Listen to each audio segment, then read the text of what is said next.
Consider this scenario.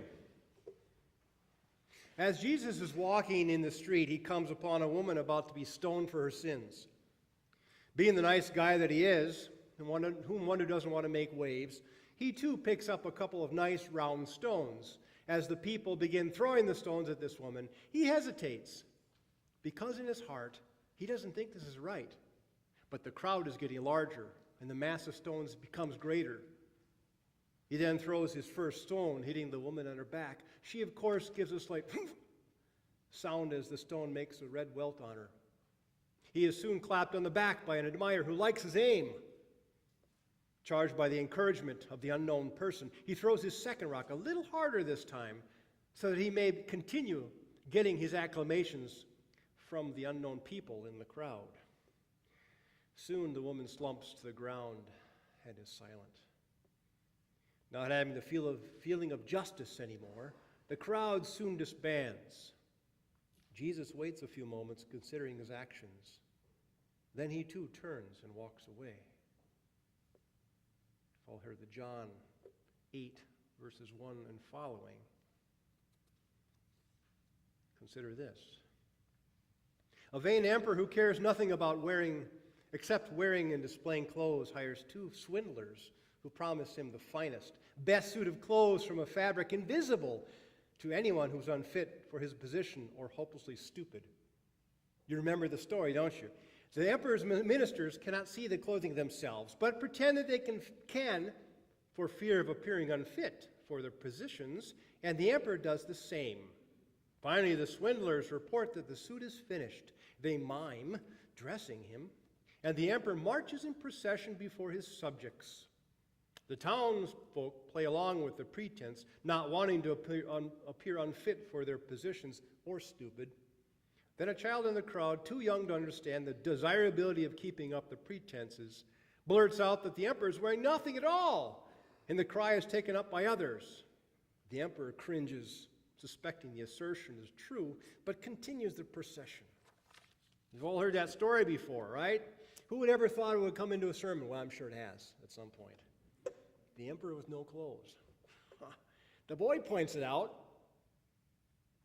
We read in the gospel lesson some harsh words by Jesus, don't we? How do you deal with this? Do you think I've come to bring peace? No, I tell you, rather division. Oh, what do we do with this? He's setting household against each other in their households.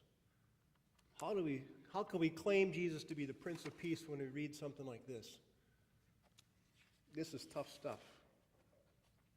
But if you read my first story about Jesus picking up the stones and throwing it along with the crowd, you might understand a little bit. Division is a part of life. Standing up for what you believe is a part of life, even if it means not agreeing with your neighbor. Division is all part of who we are. There have been divisions in this church, haven't there, before I came? And even when I was here, the ELC announced the homosexuality issue is kind of however you want to decide to do it. Each congregation can decide whether to ordain or call a practicing homosexual to the parish, to the pastor's position, to bless same-sex unions and that kind of thing. Some people didn't agree with that and they left. In the debates before I came, some people left to go to a church that seemed more liberal-minded. Some left to be more in the conservative mindset. So there's divisions, but we're still friends. There's that issue that sticks out. I believe the divisions Jesus is talking about are stuff of principle, theology, philosophy, those kinds of differences. Why do you think he was so hard on the Pharisees? Why do you think Jesus was so adamant about condemning the Pharisees and their ways when they're off track? Eugene Peterson, who translated the Bible into the Message version, we've read that before. Do you think I've come to smooth things over and make everything nice? Not so. I've come to disrupt and confront, to disrupt and confront. I believe Jesus made his way in his society, pointing out where we've gone astray, where people have gone astray, and trying to lead them to the right path, to the true path, to the one that includes a deeper and fuller relationship with God, the God of their ancestors who they've been with for centuries, the God who was with them in the desert, the God who was with them through thick and thin. But sometimes we get lost on our ways. To make things nice doesn't solve anything in some situations, does it? To keep things the same when we know they're dysfunctional. If a relationship is really dysfunctional, then simply sweeping problems under the carpet doesn't help a thing. It keeps it dysfunctional. It may even feed the dysfunctionality. Does the elephant in the room go away? Or do we simply feed it by ignoring it and letting it get larger and larger in our rooms so that we're pushed out of the rooms so there's no more room for us? You know, situations where there are arguments over years and years about things that we have no idea what they're about anymore. The church had division and debates because of paraments. Really? That's the kind of weather signals you're reading? Those are the things you're reading? These are the stuff that really matters? Two churches coming together as a merger, and all they complain about is the paraments on the altar, on the pulpit? Really? Bigger things in life. We see that Jesus is more drawn to the homeless, to the helpless, to the poor, to the outcasts. We don't see him dabbling in some of the stuff that we pay a lot of attention to or has been paid attention to. But then we read also, and we think about all this stuff that, and I know I told you this before, but I made the mistake of telling somebody at the health club that I was a pastor, and boy, I never hear the end of it from there. I'm always has something to say. Matthew 25, I come not to bring peace, but the sword. I think, oh, okay. How many people does Jesus actually kill with a sword? How many people does Jesus actually order to kill with a sword? Well, not really. I don't think I read that anywhere. You know, we see that Jesus wasn't militaristic. He wasn't leading armies to change, to conquer. It's not that kind of division.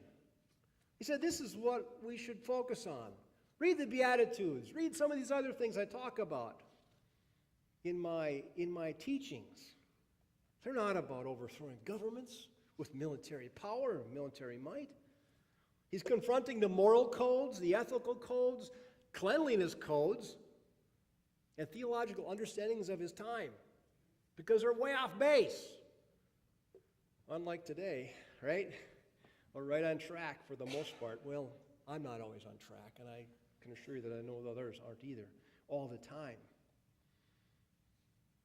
This is divisional in its very nature. A household where father and son don't agree on some issue, there's going to be division. It may mean the son moves out because they can't resolve this issue, and it's so strong that they can't resolve it. Jesus is saying this is what happens when something important comes in, and I drop this important kind of message on you. Debate it. You're going to be divided about it. We don't want to be taking it to the extreme like we've been seeing in Egypt. You know, 2 years ago it was peaceful protests and this kind of thing to remove the government. Not anymore. How many people are being killed by some extremists? There's division, but how do we handle the division? What do we do with it? Do we take the time to build a closer relationship with each other so we can talk things out and come to an understanding of how our differences can make up who we are?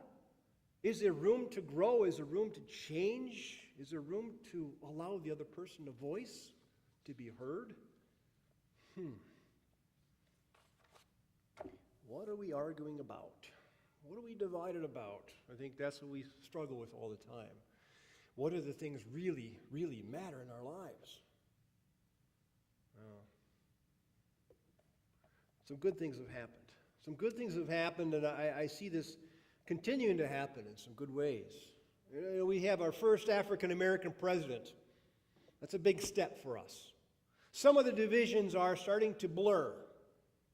Although Milwaukee is still the most segregated city in the country for its size, things are happening. Things are starting to turn around.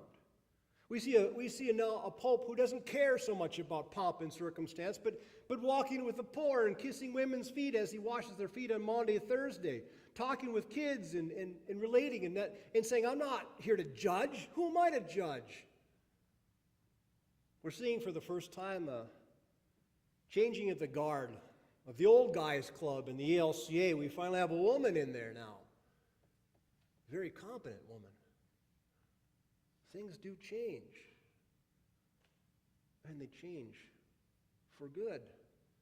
We hope it goes well.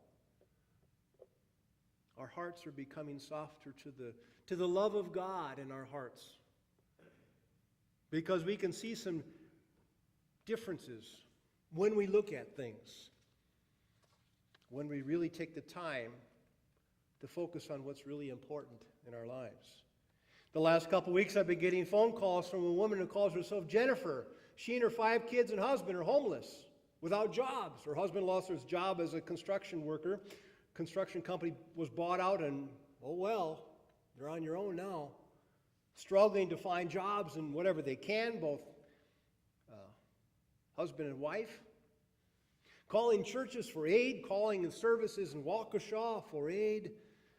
And we're all kind of stumped at what to do next because we call places and they're overcrowded and there's waiting lists a mile long. Those are the things that matter to us. Boil it right down to it. How can we get people back on their feet instead of giving them simply a handout of money and saying, be well, my friend? How do we be like the Good Samaritan who took this man who was wounded and beaten to the inn and said, take care of him, I'll be back. Just to make sure that there's things that still continue to happen, that this person gets on their feet, that they can function once again and have the integrity and dignity that we all need and deserve. That God-given privilege of being God's children.